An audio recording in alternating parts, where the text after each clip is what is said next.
Materi yang pertama yaitu kajian geografi kota. Geografi kota adalah cabang ilmu geografi yang mempelajari pola ruang, struktur, proses sosial ekonomi, dan fenomena fisik di kota, serta interaksi antara manusia dengan lingkungan perkotaan.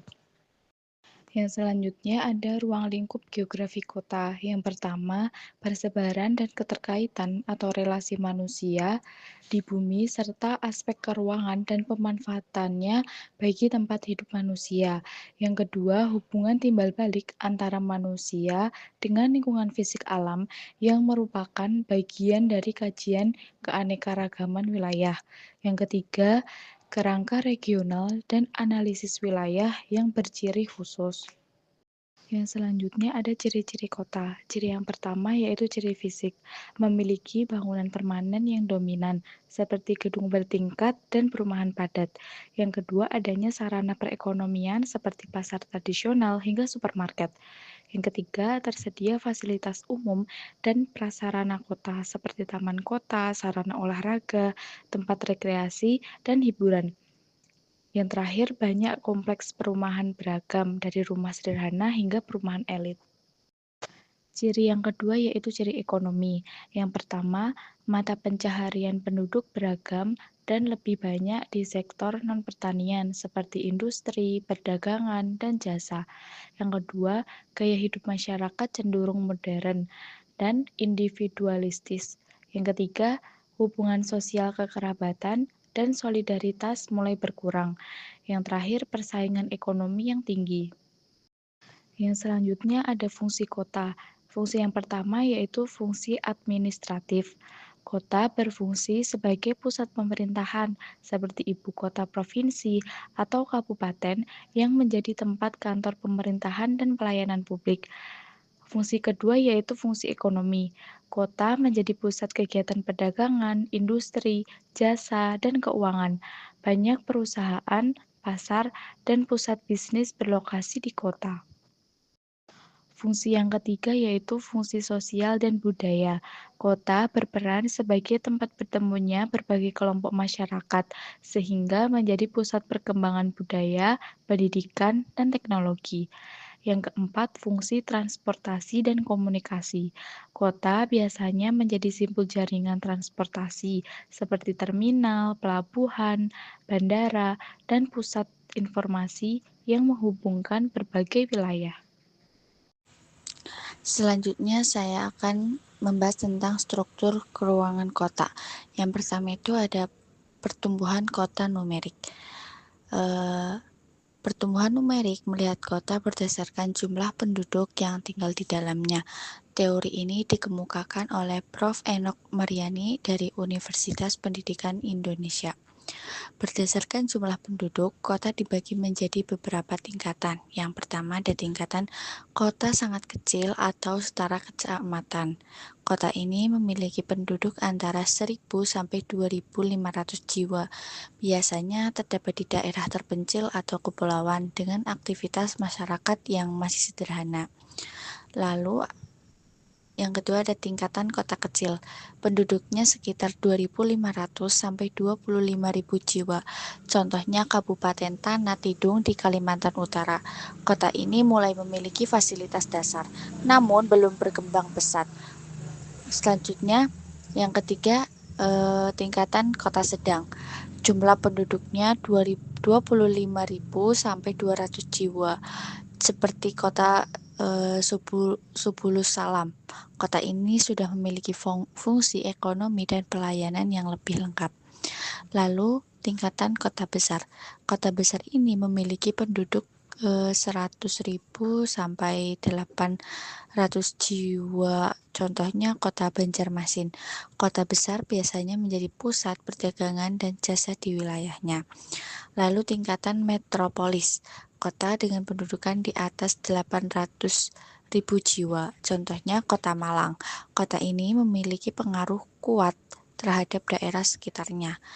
Selanjutnya, tingkatan megalopolis. Kota sangat besar dengan jumlah penduduk jutaan jiwa dan menjadi pusat bagi kota-kota satelit seperti Surabaya. Lalu yang terakhir, ada tingkatan Ekumenopolis.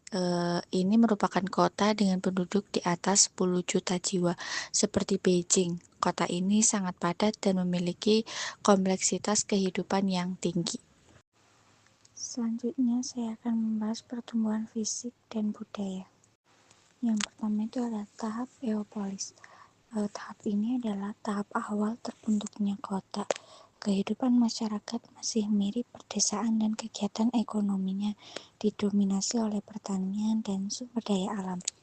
Lalu ada tahap polis. Pada tahap ini kegiatan industri mulai muncul, meskipun masih berskala kecil seperti industri rumah tangga.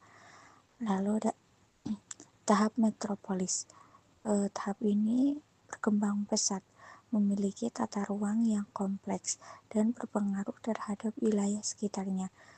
Kota satelit mulai bermunculan. Lalu ada tahap megapolis. Tahap ini jumlah penduduknya semakin meningkat, kebutuhan semakin kompleks, dan mulai muncul masalah sosial serta birokrasi yang kurang tertata. Selanjutnya ada tahap tiranopolis. Tahap ini ditandai dengan meningkatnya kriminalitas dan menurunnya kegiatan ekonomi. Kota mulai mengalami kemunduran. Selanjutnya yang terakhir ada tahap nekropolis. Tahap ini adalah tahap kehancuran kota. Kota ini ditinggalkan penduduknya akibat bencana perang atau sistem tata kelola yang buruk. Contohnya adalah kota Pripyat di Ukraina. Selanjutnya saya akan menjelaskan tentang masalah-masalah perkotaan. Seiring dengan pesatnya pertumbuhan kota, muncul berbagai permasalahan yang berdampak pada kehidupan masyarakat. Permasalahan ini dapat kita kelompokkan menjadi permasalahan sosial, lingkungan, serta infrastruktur dan tata kelola. Masalah perkotaan yang pertama adalah permasalahan sosial. Permasalahan ini muncul karena jumlah penduduk kota yang terus meningkat, tetapi tidak diimbangi dengan ketersediaan lapangan kerja dan fasilitas sosial yang memadai. Yang pertama ada kemiskinan dan pengangguran. Banyak penduduk datang ke kota dengan harapan mendapatkan pekerjaan, namun tidak semuanya berhasil sehingga memicu pengangguran dan kemiskinan. Lalu kedua ada kesenjangan sosial, yaitu perbedaan yang mencolok antara kelompok masyarakat kaya dan miskin, yang dapat menimbulkan kecemburuan sosial. Lalu ketiga ada kriminalitas yang sering meningkat akibat tekanan ekonomi dan sosial. Lalu yang keempat itu ada krisis pendidikan, karena tidak semua masyarakat kota memiliki akses yang sama terhadap pendidikan yang layak. Permasalahan berikutnya adalah permasalahan lingkungan.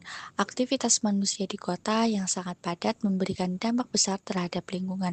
Yang pertama adalah polusi, baik polusi udara, air, maupun suara yang berasal dari kendaraan bermotor dan aktivitas industri. Lalu yang kedua ada penumpukan sampah. Akibat tingginya jumlah penduduk dan kurangnya pengelolaan sampah yang efektif. Lalu yang ketiga ada banjir dan genangan yang sering terjadi karena saluran air tersumbat dan berkurangnya daerah resapan air. Lalu yang keempat itu berkurangnya ruang terbuka hijau sehingga kualitas udara menurun dan suhu kota menjadi lebih panas. Selain itu, kota juga menghadapi permasalahan infrastruktur dan tata kelola. Masalah pertama adalah kemacetan yang disebabkan oleh jumlah kendaraan yang meningkat, sementara kapasitas jalan terbatas. Lalu masalah kedua itu ada infrastruktur yang terbatas seperti jalan, transportasi umum, air bersih, dan perumahan yang belum merata. Lalu ada masalah ketiga itu ada tata kelola perkotaan yang buruk, misalnya perencanaan kota yang kurang matang dan pengawasan yang lemah, sehingga menimbulkan kawasan kumuh dan masalah sosial lainnya. Selanjutnya ada upaya permasalahan kota. Yang pertama ada peningkatan infrastruktur dan fasilitas. Ini berfokus pada perbaikan fasilitas dasar untuk mobilitas dan keamanan warga. Contohnya bisa kita lihat di gambar pertama, pembangunan jembatan dan perbaikan jalan sangat penting untuk memastikan konektivitas antar wilayah tidak terputus, terutama saat menghadapi cuaca ekstrim. Lalu ada penghijauan dan ruang terbuka hijau. Ini mengatasi polusi udara dan suhu kota yang panas. Contohnya, bukan hanya soal beton, kita juga fokus pada penanaman pohon. Ruang terbuka hijau berfungsi sebagai paru-paru kota sekaligus daerah resapan air untuk mencegah banjir. Lalu ada pengembangan transportasi publik. Solusi utama adalah kemacetan. Contohnya, kita mendorong masyarakat beralih dari kendaraan pribadi ke transportasi umum yang nyaman dan terintegrasi seperti bus, guna mengurangi kepadatan lalu lintas dan emisi karbon. Selanjutnya ada partisipasi masyarakat dan konsep kota pintar. Ini melibatkan teknologi dan kepedulian warga. Contohnya, terakhir, semua ini tidak akan berhasil tanpa peran aktif warga. Dengan bantuan teknologi Smart City, pemerintah dapat dan masyarakat bisa saling berkomunikasi lebih cepat dalam melaporkan masalah kota secara real time. Baik, untuk materi selanjutnya yaitu kajian geografi desa. Untuk pengertiannya yaitu merupakan cabang ilmu geografi yang mempelajari kehidupan masyarakat di pedesaan dengan melalui 3 pendekatan utama yaitu keruangan, ekologi, dan juga wilayah.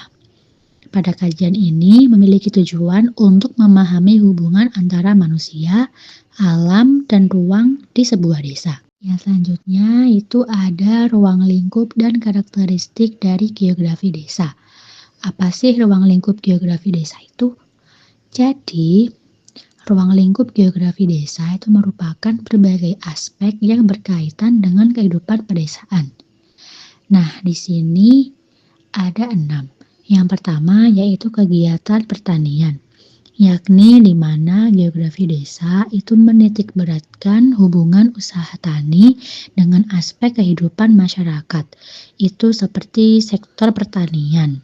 Itu merupakan ekonomi utama di sebuah desa. Lalu yang kedua itu ada pemukiman, di mana pola ruang pemukiman di desa itu memanjang, berkumpul, menyebar, dan yang lainnya. Yang ketiga yaitu tata guna lahan. Ini merupakan bagaimana lahan di sebuah desa digunakan, seperti dalam hal pertanian, pemukiman, kehutanan, ataupun fungsi yang lain. Lalu yang keempat ada kependudukan, seperti jumlah, pertumbuhan, kepadatan, penyebaran, ataupun struktur penduduk desa, dan yang lainnya. Yang kelima itu adanya transportasi. Itu merupakan sarana prasarana dalam sebuah desa, jalur mobilitas penduduk, serta bagaimana peran transportasi dalam menunjang akses ekonomi sosial dalam sebuah desa. Lalu yang keenam yaitu perencanaan pembangunan desa. Itu merupakan strategi rencana penduduk desa dari berbagai aspek dan juga peningkatan lapangan pekerjaan dan juga perumahan. Yang selanjutnya yaitu ciri-ciri desa. Nah, untuk yang pertama itu ada ciri fisik dari sebuah desa. Yang pertama yaitu adanya lahan yang luas. Nah, di sebuah desa ini merupakan ciri khas utama. Yang kedua, adanya kepadatan penduduk yang rendah, di mana di sebuah desa rumah-rumah itu tidak berdekatan seperti yang di kota. Yang ketiga, lingkungan masih alami, di mana masih banyak area hijau seperti sawah, ladang, hutan, kebun, ataupun yang lainnya. Lalu yang keempat, yaitu kondisi topografi yang bervariasi, di mana untuk desa pada dataran rendah mereka faktor pertaniannya itu lebih condong seperti menanam padi, jagung, dan yang lainnya. Sedangkan untuk desa di dataran tinggi, mereka lebih condong menanam seperti kopi, teh, sayur, dan yang lainnya. Yang kelima yaitu sumber air alami masih banyak, di mana banyak di sebuah desa itu memiliki sumur, mata air, sungai, irigasi alami, dan yang lainnya. Seperti contoh juga ada di sebuah desa Janti, di mana itu merupakan sumber mata air yang sangat banyak, di mana mereka memiliki seperti taman air, umbul, dan yang lainnya. Lalu yang terakhir yaitu lingkungan lebih bersih dan tenang. Untuk aktivitas industri itu kecil, seperti dan juga lalu lintasnya itu rendah, sehingga membuat polusi udara dan juga suara itu lebih kecil. Yang kedua yaitu ciri sosial ekonomi desa. Untuk yang pertama, jumlah penduduk relatif sedikit. Jadi di sebuah desa untuk penduduknya itu lebih sedikit dibandingkan dengan masyarakat kota. Yang kedua, interaksi sosial berlangsung secara langsung. Yang ketiga, kehidupan sosial masyarakat diwarnai dengan gotong royong serta nilai-nilai kekeluargaan. Yang keempat, sebagian besar penduduk bekerja di sektor seperti pertanian, peternak, ataupun nelayan. Yang kelima, perekonomian desa lebih sederhana dan bergantung pada hasil alam. Yang selanjutnya, yang terakhir, yaitu di sebuah desa itu memiliki pola kehidupan yang agraris, yaitu kehidupan yang bergantung dengan kegiatan pertanian dan pengelolaan sumber daya alam sekitarnya. Ketiga, yaitu fungsi desa. Yang pertama sebagai tempat produksi pertanian, di mana di sebuah desa mereka memiliki lahan yang luas dan juga subur, sehingga desa menjadi pusat produksi pertanian. Yang kedua sebagai sumber tenaga kerja dan bahan pangan bagi kota. Nah, desa itu sebagai penyangga atau hinterland seperti beras, jagung, ubi, sayur, dan yang lainnya bagi kota. Yang ketiga, sebagai pusat budaya tradisional, di mana desa merupakan tempat pelestarian budaya lokal, adat istiadat. Nah, desa itu sebagai tempat untuk menjaga agar warisan budaya tradisional tetap hidup dan berkembang di tengah perubahan zaman. Selanjutnya, tipologi desa berdasarkan mata pencaharian. Pertama, ada desa agraris. Desa agraris adalah desa yang sebagian besar penduduknya bekerja di sektor pertanian, seperti bertani padi, sayur, atau palawija. Kedua, desa nelayan. Desa ini biasanya berada di daerah pesisir atau tepi laut. Sebagian besar penduduknya bekerja sebagai nelayan dan menggantungkan hidup dari hasil laut. Ketiga, desa industri. Pada desa ini, banyak penduduk yang bekerja di bidang industri atau pabrik, baik industri kecil maupun industri besar. Dengan melihat mata pencaharian penduduknya, kita dapat memahami karakter dan aktivitas utama suatu desa. Selanjutnya, tipologi desa berdasarkan tingkat perkembangannya. Selain berdasarkan mata pencaharian, desa juga dapat dibedakan berdasarkan tingkat perkembangannya. Yang pertama adalah desa tradisional. Desa ini masih sangat sederhana dan belum banyak mengalami perubahan. Kehidupan masyarakatnya masih sangat bergantung pada adat dan kebiasaan lama. Yang kedua, desa transisi. Desa transisi adalah desa yang sedang mengalami perkembangan menuju desa modern. Sudah mulai ada perubahan dalam fasilitas dan pola kehidupan masyarakat. Yang ketiga, desa modern. Desa modern merupakan desa yang sudah maju dan memiliki fasilitas yang lebih lengkap seperti jalan yang baik, sekolah, dan akses teknologi. Perbedaan ini menunjukkan bahwa setiap desa memiliki tingkat perkembangan yang berbeda-beda. Selanjutnya, masalah pedesaan. Masalah yang pertama adalah kemiskinan yang disebabkan oleh terbatasnya lapangan pekerjaan dan rendahnya pendapatan masyarakat. Masalah kedua adalah keterisolasian. Banyak desa yang sulit dijangkau karena letaknya jauh atau kondisi jalan yang kurang baik. Masalah ketiga yaitu minimnya infrastruktur seperti jalan, listrik, dan fasilitas pendidikan maupun kesehatan. Masalah keempat adalah urbanisasi, yaitu perpindahan penduduk desa ke kota untuk mencari pekerjaan dan kehidupan yang lebih baik. Masalah-masalah ini perlu mendapatkan perhatian agar desa dapat berkembang dengan lebih baik. Untuk mengatasi berbagai masalah pedesaan, diperlukan upaya pengembangan desa. Upaya pertama adalah pembangunan infrastruktur dan peningkatan akses pendidikan, agar masyarakat desa memiliki sarana yang memadai untuk belajar dan bekerja. Upaya kedua, pengembangan ekonomi kreatif dan wisata desa, dengan memanfaatkan potensi lokal yang dimiliki desa. Upaya yang ketiga adalah program pemberdayaan masyarakat desa, agar masyarakat dapat mandiri dan aktif dalam pembangunan desanya sendiri. Dengan upaya-upaya tersebut, diharapkan desa dapat berkembang dan kesejahteraan masyarakat meningkat. Kota dan desa memiliki hubungan saling bergantung. Desa menjadi pemasok bahan mentah, tenaga kerja, dan hasil pertanian bagi kota. Sebaliknya, kota menyediakan pasar, lapangan pekerjaan, teknologi, dan layanan publik bagi desa. Selain itu, terjadi arus barang, manusia, dan informasi antara kota dan desa. Barang hasil pertanian dan kerajinan dari desa dikirim ke kota, sementara barang industri dari kota disalurkan ke desa. Namun, sering terjadi ketimpangan pembangunan, di mana kota berkembang lebih cepat dibandingkan desa. Untuk mengatasinya, diperlukan solusi integratif seperti pembangunan desa berbasis potensi lokal, pemerataan infrastruktur, dan kebijakan pembangunan wilayah terpadu. Dengan kerjasama yang baik, keseimbangan pembangunan antara kota dan desa dapat terwujud.